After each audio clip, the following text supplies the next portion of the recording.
Hello friends, this is SP Singh and welcome to crack all exams. प्यारे दोस्तों, CTET जुलाई 2024 को target करते हुए हमारी एसएसटी की क्लासेस कंटिन्यू हैं, जिसमें आज ये जो आप सामने चैप्टर फर्स्ट देख पा रहे हैं, ये कक्षा 8 की जो हिस्ट्री है उसका ये चैप्टर नंबर फर्स्ट है। इससे पहले क्लास 6 की जो हिस्ट्री है, जो हम लोग का ऑफिशियल एनसीईआरटी की जो बुक्स हैं वहाँ से पूरे एसएसटी कोर्स को कवर कर रहे हैं, जिसमें कक्षा 6 की जो हिस्ट्री है वो कंप्लीट हो गई है, कक्षा 7 की हिस्ट्री कंप्लीट हो गई है और ये कक्षा 8 की हिस्ट्री आज शुरू होती है, जिसमें आज हम समझेंगे प्रारंभिक कथन के बारे में, कैसे कौन सी चीज़ कैसे कब कहाँ से आई, ठीक है। और जो इम्पॉर्टेंट है, जो महत्वपूर्ण चीज़ें हैं जहाँ से क्वेश्चंस बन सकते हैं उन पर फोकस करेंगे। और जो भी विद्यार्थी क्लास में लास्ट तक बना रहता है डेफिनेटली बहुत कुछ सीखने वाला है, क्योंकि चैप्टर आपका इंपॉर्टेंट है। यहाँ से कई क्वेश्चंस आपके पूछे जा चुके हैं, ठीक है। जो इंपॉर्टेंट नहीं है उसको छोड़ देंगे, क्या उसमें टाइम वेस्ट करने का कोई मतलब नहीं बनता। आइए देखिएगा, तो सबसे पहले यहाँ पे जो लिखा हुआ है, तारीखें कितनी महत्वपूर्ण होती हैं। देखिए, एक वक्त था, पूरा नहीं पढ़ेंगे, थोड़ा समझ लीजिए इसके बारे में। कह रहा है कि एक वक्त था जब इतिहासकार तारीखों के जादू में खोए रहते थे, यानी कि यो इसी चीज़ को लेकर के परेशान रहते थे कि कौन सी चीज़ कब आई, कहाँ से आई, कैसे आई, कौन सा युद्ध कब हुआ, है ना, किस राजा की ताजपोशी कब हुई, किसने कब शासन संभाला, इन सब चीज़ों के बारे में। इतिहास तो बहुत ही उबाऊ है भाई, ये तो आपने कहते हुए सुना ही होगा, ठीक है। तो क्या इतिहास के बारे में ये धारणा सही है? ठीक है, जब भी इतिहास को लेकर के बात होती है तो हम समय का जिक्र करने लगते हैं कि भाई पहले क्या हुआ, बाद में क्या हुआ, है ना। इस तरीके से इतिहास को लेकर के चर्चाएं चलती रहती हैं। और ऐसा रहता है कि जैसे मान लीजिए हमारे सामने कभी कभी अचंभे के क्षण आ जाते हैं कि यार ये चीज़ कैसे आई। अगर आप मान लीजिए रेलगाड़ी आपने देखी है ना, तो ये रेलगाड़ी कब आई, कैसे आई, है ना, किसने इसका आविष्कार किया, इस तरीके से, ठीक है। चाय या कॉफ़ी पीने का चलन एकदम से शुरू तो नहीं हुआ होगा, जाहिर सी बात है उसमें कुछ समय लगा होगा, है ना। और तो ये सब चीज़ें हैं, इसमें यही सब बताया गया है, जो कि बहुत इंपॉर्टेंट नहीं है। यहाँ पे एक पिक्चर है, इसको थोड़ा देख लीजिएगा। ये पिक्चर आप देख पा रहे हैं सामने, जिसमें आप ये देख रहे हैं कि इधर जो है ये कुछ ब्राह्मण लोग हैं, ये अंग्रेज लोग हैं। यहाँ पे एक देवी जी की तस्वीर है, ठीक है। अब यहाँ पे क्या लिखा है, जो ब्राह्मण हैं वो ब्रिटेनिया को शास्त्र भेंट कर रहे हैं। जो ब्राह्मण हैं वो किसको, ब्रिटेनिया को क्या कर रहे हैं, शास्त्र भेंट कर रहे हैं। जेम्स रेनले के द्वारा तैयार किए गए पहले नक्शे का ये आवरण चित्र है, जो कि 1782 में तैयार किया गया था। रॉबर्ट क्लाइव ने रेनेल को हिंदुस्तान के नक्शे तैयार करने का काम सौंपा था। किसने? रॉबर्ट क्लाइव ने किसको? रेनेल को हिंदुस्तान का नक्शा तैयार करने का कार्य सौंपा था। और भारत पर अंग्रेजों की विजय के जो समर्थक थे रेनेल, उनको वर्चस्व स्थापित करने की प्रक्रिया में नक्शे तैयार करना बहुत महत्वपूर्ण लगता था। तो इस तस्वीर में ये दिखाया गया है, जैसा कि अभी हमने ऊपर देखा, कि भारत के लोग स्वेच्छापूर्वक अपनी इच्छा से खुद अपने प्राचीन पवित्र ग्रंथ ब्रिटिश सत्ता की प्रतीक ब्रिटेनिया को सौंप रहे हैं। ब्रिटिश सत्ता की प्रतीक हैं ब्रिटेनिया। कौन? ब्रिटेनिया, उसको सौंप रहे हैं। मानो वे उस भारतीय संस्कृति की रक्षा के लिए आने का आग्रह कर रहे हों कि आइए हमारी संस्कृति को बचाने का काम कीजिए। तो ये ब्रिटिश सत्ता की प्रतीक हैं ब्रिटेनिया, जिनको एक ब्राह्मण लोग जो है ग्रंथ सौंप रहे हैं। चलिए यहाँ से थोड़ा सा पढ़ लेते हैं, और बहुत इंपॉर्टेंट तो नहीं है, लेकिन एक बार थोड़ी नज़र डाल लीजिए। इसमें कहा गया है कि ये सारे ऐतिहासिक सवाल हमें समय के बारे में सोचने के लिए प्रेरित कर देते हैं कि भाई क्या कब कैसे हुआ होगा। समय को हमेशा साल या महीनों के पैमाने पर नहीं देखा जा सकता। कई बार ऐसी प्रक्रियाओं के लिए कोई तारीख तय करना वाकई गलत हो जाता है, जो एक लंबे समय तक चलती आ रही है। तो यहाँ पे भारत में लोगों ने अचानक एक दिन सुबह सवेरे चाय पीना शुरू नहीं कर दिया होगा। इसका स्वाद धीरे धीरे लोगों की ज़बान पर पहुँचा होगा, और इस तरह की प्रक्रियाओं के लिए कोई स्पष्ट तिथि भी नहीं हो सकती कि कौन सी चीज़ कब किस समय से शुरू हुई है, ठीक है। तो ये सारी चीज़ें एक लंबे समय में घटती हैं, बढ़ती हैं, और ऐसे में हम सिर्फ एक अवधि की ही बात कर सकते हैं, एक लगभग सही अवधि के बारे में बता सकते हैं जब वे खास बदलाव दिखाई देने शुरू हुए होंगे। तो फिर लोग इतिहास को तारीखों से जोड़ कर क्यों देखते हैं? इस जुड़ाव की एक वजह है।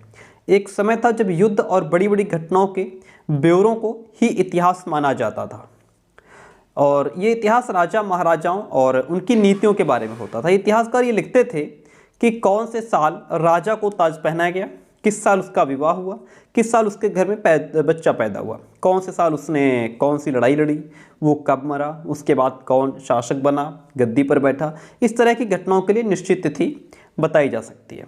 और इस तरह के इतिहासों में तिथियों का महत्व भी बना रहता है। ठीक है, जैसा कि पिछले हमने जो कक्षा 6 की हिस्ट्री पढ़ी, जो हमने कक्षा 7 की हिस्ट्री पढ़ी, उन किताबों में हमने देखा कि अब इतिहासकार बहुत सारे मुद्दों और दूसरे सवालों के बारे में भी लिखने लगे हैं। वे इस बात पर ध्यान देते हैं कि लोग किस तरह अपनी रोजी रोटी चलाते थे, क्या क्या पैदा करते थे, क्या खाते थे, शहर कैसे बने, औजार बाजार कैसे बने, बाजार किस तरह फैले, किस तरह रियासतें बनी, नए विचार पनपे और संस्कृति और समाज किस तरह बदलते हुए नजर आए। अब यहाँ पे एक पिक्चर आप देख पा रहे हैं सामने। ठीक है, ये है लिप्टन्स टीज कॉफ़ी प्रोविजंस का एक यहाँ पे ये फोटो आप देख पा रहे हैं, जो कि क्या है, एक विज्ञापन है। ये क्या है, एक तरीके का प्रचार है, एक विज्ञापन है, उसकी ये फोटो है। ठीक है, विज्ञापनों से भी पसंद नापसंद तय होती है। पुराने विज्ञापनों से हमें यह समझने में मदद मिलती है नए उत्पादों के लिए बाजार किस तरह तैयार हुए और किस तरह नई रुचियां चलन में आई। 1922 में लिप्टन चाय के लिए तैयार किया गया ये विज्ञापन इस बात की ओर संकेत करता है कि दुनिया भर के शाही लोग यही चाय पीते हैं। तो ये लिप्टन चाय का एक विज्ञापन है जो आप इस पिक्चर में देख पा रहे हैं। 1922 में ये जो विज्ञापन है वो तैयार किया गया और दुनिया भर के शाही लोग यही चाय पीते होंगे, ऐसा इस पिक्चर को देख करके अनुमान लगाया जा सकता है। इस तस्वीर में पीछे की तरफ एक भारतीय महल दिखाई दे रहा है। यहाँ क्या है, यहाँ पीछे की तरफ जो आप देख पा रहे हैं ये क्या है, एक भारतीय महल दिखाई दे रहा है। ठीक है, भारतीय महल दिखाई दे रहा है, जबकि अगले हिस्से में ब्रिटेन की रानियाँ विक्टोरिया का तीसरा बेटा राजकुमार आर्थर घोड़े पर बैठा हुआ है। यहाँ पे क्या है, जो ये राजकुमार है ये घोड़े पर यहाँ पे बैठा हुआ है, जिसको हम देख सकते हैं। ओके, और जो कि रानी विक्टोरिया का तीसरा बेटा है। राजकुमार आर्थर को ड्यूक ऑफ नॉट की पदवी दी गई थी। राजकुमार आर्थर को किसकी पदवी दी गई थी? राजकुमार आर्थर को ड्यूक ऑफ नॉट की पदवी दी गई थी। चलिए, इतनी बात हो गई, आगे बढ़ते हैं। चलिए, यहाँ से चीज़ों को समझते हैं और चैप्टर इम्पॉर्टेंट है, अच्छा है, और यदि आप समझ लेंगे तो बेहतर होगा। भारत में ब्रिटिश इतिहासकारों ने जो इतिहास लिखे उनमें हर एक गवर्नर जनरल का शासनकाल महत्वपूर्ण है। ये इतिहास प्रथम गवर्नर जनरल वारेन हेस्टिंग्स के शासन से शुरू होते थे। प्रथम गवर्नर जनरल कौन थे? Warren Hastings. वहाँ से ये शुरू होते थे और आखिरी जो वायसराय थे लॉर्ड माउंटबेटन, उसके साथ ये खत्म हो जाते हैं। अलग अलग चैप्टर्स में हम दूसरे गवर्नर जनरल जैसे हेस्टिंग्स हैं, वेलेस्ली हैं, बेंटिंग हैं, डलहौजी हैं, कैनिंग है, लॉरेंस हैं, लिटन है, रिपन, कर्जन, हॉर्डिंग, इरविन, इनके बारे में भी पढ़ेंगे और पढ़ते भी हैं। ठीक है, चलिए यहाँ से समझिए चीज़ों को। इस इतिहास में गवर्नर जनरलों और वायसरायों का कभी ना खत्म होने वाला एक सिलसिला छाया ही रहता है और इतिहास की इन किताबों में सारी तारीखों का महत्व इन अधिकारियों, उनकी गतिविधियों, नीतियों, उपलब्धियों के आधार पर ही तय होता है। यह ऐसे था मानो इन लोगों के जीवन के बाहर कोई ऐसी चीज़ नहीं थी जिसे जानना महत्वपूर्ण हो। इन लोगों के जीवन का क्रम ब्रिटिश भारत के इतिहास में अलग अलग चैप्टर्स का विषय बन जाता था। क्या हम इसी दौर के इतिहास को अलग ढंग से नहीं लिख सकते? गवर्नर जनरलों के इस इतिहास के चौखटे में हम भारतीय समाज के विभिन्न समूहों और वर्गों की गतिविधियों पर किस तरह ध्यान दे सकते हैं? जब हम इतिहास या कोई कहानी लिखते हैं तो उसे टुकड़ों या चैप्टर्स में बांट देते हैं। जब हम कोई इतिहास या कहानी लिखते हैं तो या तो हम उसको टुकड़ों में बांट देते हैं, नहीं तो चैप्टर्स में डिवाइड कर देते हैं। हम ऐसा क्यों करते हैं? ऐसा इसलिए किया जाता है ताकि हर अध्याय, हर चैप्टर में कुछ सामंजस्य बना रहे। इसका मकसद कहानी को इस तरह से सामने लाना होता है कि उसे आसानी से समझा जा सके और याद रखा जा सके, इसलिए उसका वर्गीकरण कर दिया जाता है, बांट दिया जाता है। भाई हिस्ट्री अलग कर दी गई, ज्योग्राफी अलग कर दी गई, पॉलिटी अलग कर दी गई, चैप्टर्स अलग अलग कर दिए गए। ठीक है, तो ये चीज़ होती है। सामने आप एक फ़ोटो देख रहे हैं, ये वारेन हेस्टिंग्स की तस्वीर है और ये 1773 में पहले गवर्नर जनरल बने थे। इतिहास की किताबों में गवर्नर जनरलों के कारनामों, जीवनियों में उनकी गौरव गाथाओं और तस्वीरों में उनके भव्य व्यक्तित्व को उभारा जाता था। यहाँ पे इस पिक्चर को आप देख सकते हैं, वारेन हेस्टिंग्स की ये पिक्चर है। चलिए आगे बढ़ते हैं। ठीक है, तो यही सब कहानी थी कि इसमें चैप्टर्स में डिवाइड कर दिया जाता था ताकि आपस में जुड़े रहें, सामंजस्य स्थापित रहे। इस प्रक्रिया में हम सिर्फ उन घटनाओं पर जोर देते हैं जो उस कहानी को पेश करने में मदद करती है। जो इतिहास गवर्नर जनरलों के जीवन के इर्द गिर्द चलता है उसमें भारतीयों की गतिविधियां कोई मायने नहीं रखती। ठीक है। जो इतिहास गवर्नर जनरलों के जीवन के इर्द गिर्द चलता है, जिसमें सिर्फ गवर्नर जनरल की बात हो रही है, उसमें क्या है, उसमें भारतीयों की गतिविधियां मायने नहीं रखती हैं, उनके लिए वहाँ कोई जगह नहीं है। ठीक है, चलिए आगे बढ़ते हैं और यहाँ से समझते हैं हम अवधियाँ कैसे तय करते हैं, हम समय कैसे तय करते हैं। देखिएगा, 1817 में स्कॉटलैंड के अर्थशास्त्री और राजनीतिक दार्शनिक जेम्स मिल ने 3 विशाल खंडों में a history of British India, British भारत का इतिहास नामक एक किताब लिखी थी। शायद एक क्वेश्चन मैंने आपको कराया है, अभी पिछली क्लास में कराया था, और ये बहुत इंपॉर्टेंट क्वेश्चन है, कई बार इसको पूछा गया है। अभी जो हम नेक्स्ट क्वेश्चन कराएंगे तो उसमें हम बताएंगे आपको क्वेश्चन कहाँ से पूछा गया है। देखिए, तो ध्यान दीजिए, 1817 में स्कॉटलैंड के जो अर्थशास्त्री और राजनीतिक दार्शनिक जेम्स मिल हैं, उन्होंने 3 बड़े खंडों में a history of British India किताब लिखी, ब्रिटिश भारत का इतिहास। ठीक है, इस किताब में उन्होंने भारत के इतिहास को हिंदू, मुस्लिम और ब्रिटिश इन 3 कालखंडों में बांट दिया था। कालखंडों के इस निर्धारण को ज़्यादातर लोगों ने मान भी लिया। क्या आपको भारतीय इतिहास को समझने में इस तरीके में कोई समस्या दिखाई देती है? आगे बढ़ते हैं। देखिए, इसकी भी एक वजह है, हम एक दौर की खासियतों, उसके केंद्रीय तत्वों को पकड़ने की कोशिश करते हैं जो उस दौर में चली आ रही है। इसीलिए ऐसे शब्द महत्वपूर्ण हो जाते हैं महत्वपूर्ण हो जाते हैं जिनके सहारे हम समय को बांटते हैं। ये शब्द अतीत के बारे में हमारे विचारों को दर्शाते हैं। वे हमें बताते हैं कि एक अवधि से दूसरी अवधि के बीच आए बदलावों का क्या महत्व होता है। जेम्स एम मिल को लगता था कि सारे एशियाई समाज सभ्यता के मामले में यूरोप से पीछे हैं। इतिहास की उनकी समझदारी ये थी कि भारत में अंग्रेज़ों के आने से पहले यहाँ हिंदू और मुसलमान तानाशाहों का ही राज चलता था। यहाँ चारों ओर केवल धार्मिक बैर, जातिगत बंधन और अंधविश्वासों का ही बोलबाला था। ठीक है, तो ध्यान दीजिए, इतिहास की उनकी समझदारी ये थी कि भारत में अंग्रेज़ों के आने से पहले यहाँ हिंदू और मुसलमान तानाशाहों का ही राज चलता था। यहाँ चारों ओर केवल धार्मिक बैर, जातिगत बंधन और अंधविश्वासों का ही बोलाबाला था। ठीक है, आगे बढ़ते हैं।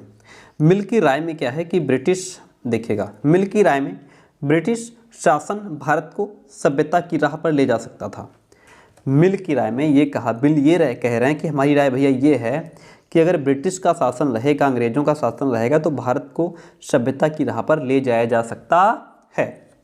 इस काम के लिए ज़रूरी था कि भारत में यूरोपीय शिष्टाचार, कला, संस्थानों और कानूनों को लागू किया जाए। ये चाहते थे कि ब्रिटिश का शासन लागू हो और भारत एक सभ्य राष्ट्र बन सके।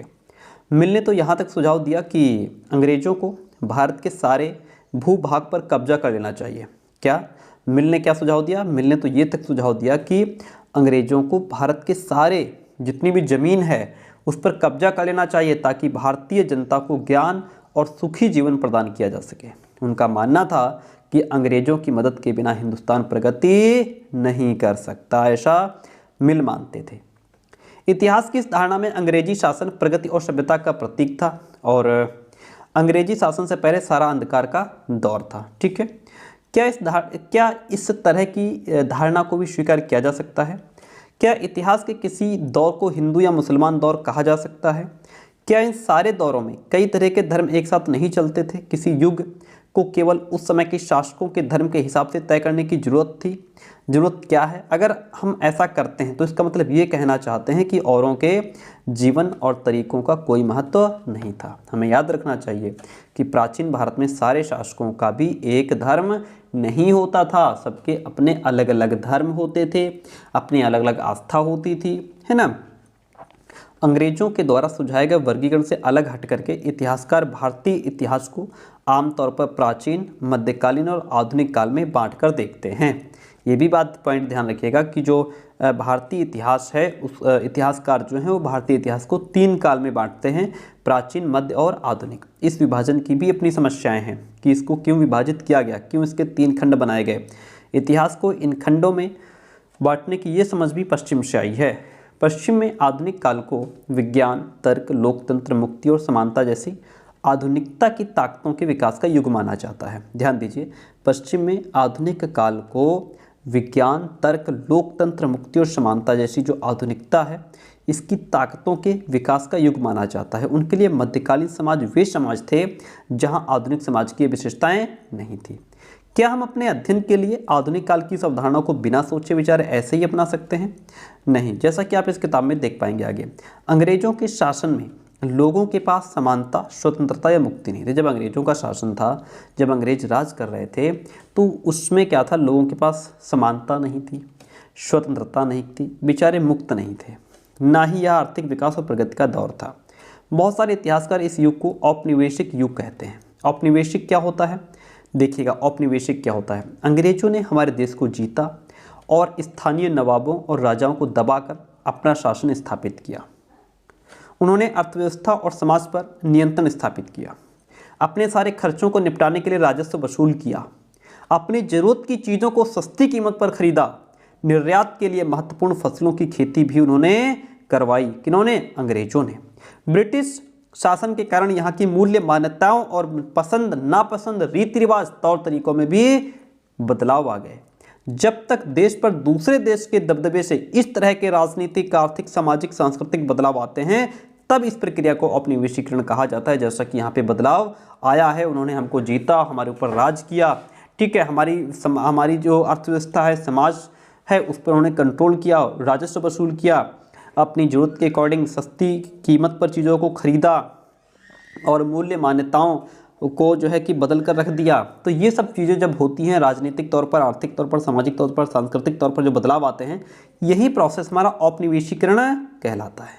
ठीक है, चलिए अब यहाँ से हम चीज़ों को और समझते हैं। प्रशासन अभिलेख तैयार करता है, इसको समझिए। अंग्रेजी शासन के द्वारा तय किए गए सरकारी रिकॉर्ड इतिहासकारों का एक महत्वपूर्ण साधन होते हैं, जो सरकारी रिकॉर्ड होते हैं। अंग्रेजों की मान्यता थी कि चीज़ों को लिखना बहुत महत्वपूर्ण होता है। उनके लिए हर निर्देश, हर योजना, नीतिगत फैसले, सहमति, जांच को साफ साफ लिखना जरूरी था। ऐसा करने के बाद चीज़ों का अच्छी तरह अध्ययन किया जा सकता था और उन पर वाद विवाद भी किए जा सकते थे।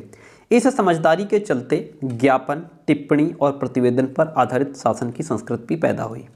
इतनी बात क्लियर होती है। अंग्रेजों को ये भी लगता था कि तमाम अहम दस्तावेजों और पत्रों को संभाल कर रखना बहुत जरूरी है। लिहाजा उन्होंने सभी शासकीय संस्थानों में अभिलेख कक्ष भी बनवा लिए। यानी कि सभी शासकीय जो संस्थान थे जहाँ पर उनका शासन था, उन्होंने अभिलेख कक्ष भी बनवा लिए, जहाँ पे अपनी पुरानी चीज़ों को, अभिलेखों को रख सकें। तहसील के दफ्तर हो गए, कलेक्ट्रेट, कमिश्नर के दफ्तर हो गए, प्रांतीय सचिवालय हो गए, कचहरी, सबके अपने रिकॉर्ड रूम होते थे। महत्वपूर्ण दस्तावेजों को बचाकर रखने के लिए अभिलेखागार यानी कि आर्काइव और संग्रहालय जैसे संस्थान भी बनाए गए।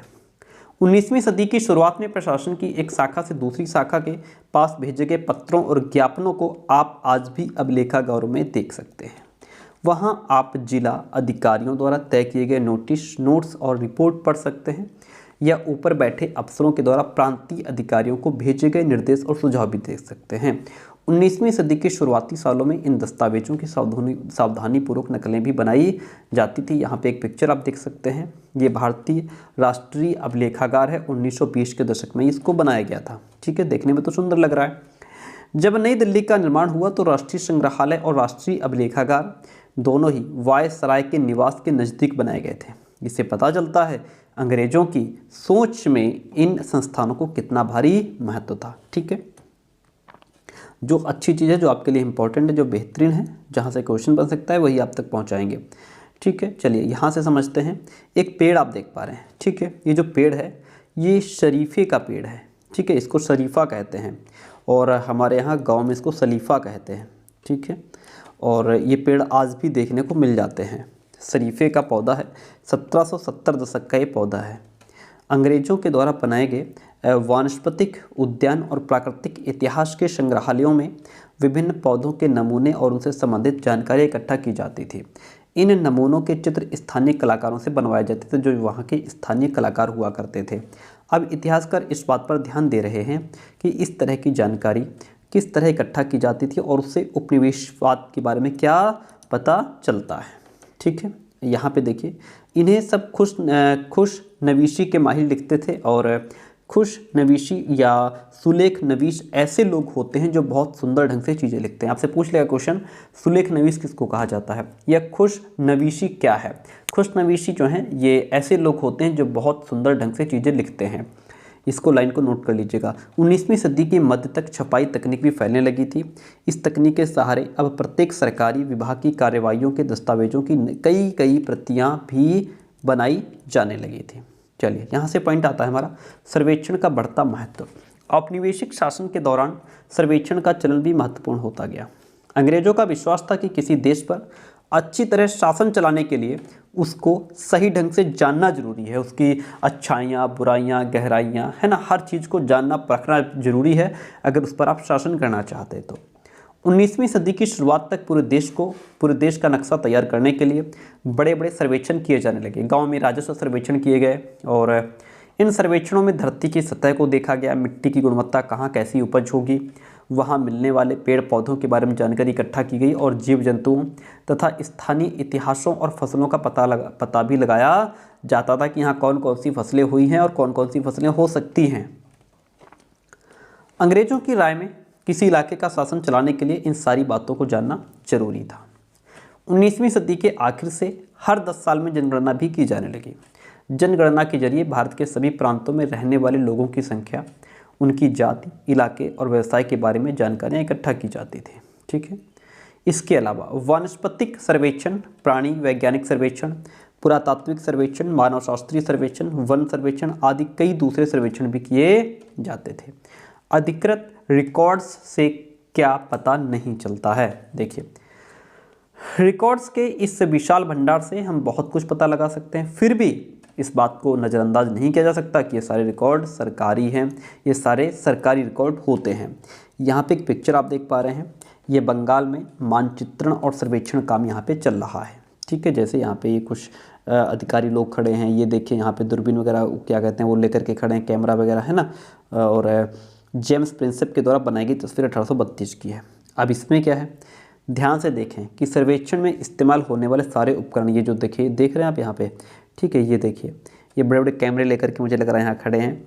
तो ये जो उपकरण हैं इनको चित्र के अगले हिस्से में दिखाया गया है। चित्रकार इस परियोजना के वैज्ञानिक स्वरूप, भाई यहाँ पे विज्ञान का यूज हुआ है, वैज्ञानिक स्वरूप पर खास तौर से जोर देना चाहता है। कौन? चित्रकार। ठीक है, चलिए यहाँ से बात करते हैं हम और फिर हमारा चैप्टर ये एंड हो जाएगा।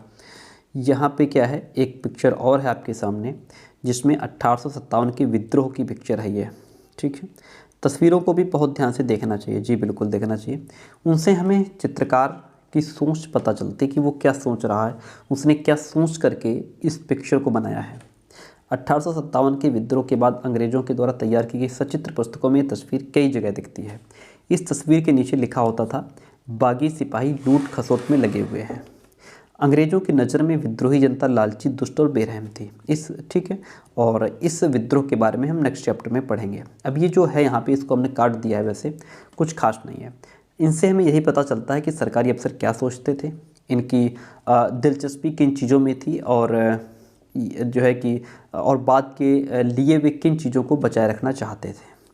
इन रिकॉर्ड से हमें ये समझने में हमेशा मदद नहीं मिलती कि देश के दूसरे लोग क्या महसूस करते थे, उनकी कार्रवाई क्या वजह थी, कार्रवाइयों की क्या वजह थी। इन बातों को जानने के लिए हमें कहीं और देखना होगा। ये सब चीज़ें इसमें कही गई हैं, यहाँ पे कुछ भी इम्पॉर्टेंट नहीं है जो मैं आपको यहाँ पे समझाऊँ, और इतना काफ़ी है आपके लिए। ठीक है, बाकी जो नेक्स्ट क्लास इसके बाद आपको मिलने वाली है बेहतरीन क्लास है, उसमें बहुत इंपॉर्टेंट चीज़ें दी गई हैं। तो यदि आप चैनल पर नए हो तो सब्सक्राइब कीजिएगा। मिलते हैं बहुत जल्द नेक्स्ट क्लास में। और जो CDP की आज क्लास हुई है, हमने CDP की पहली क्लास कराई है बड़े चैनल पे, स्मार्टर एवरीडे जो हमारा दूसरा चैनल है, 1.95 लाख सब्सक्राइबर्स है, वहाँ पे आप CDP की क्लास को देख सकते हैं।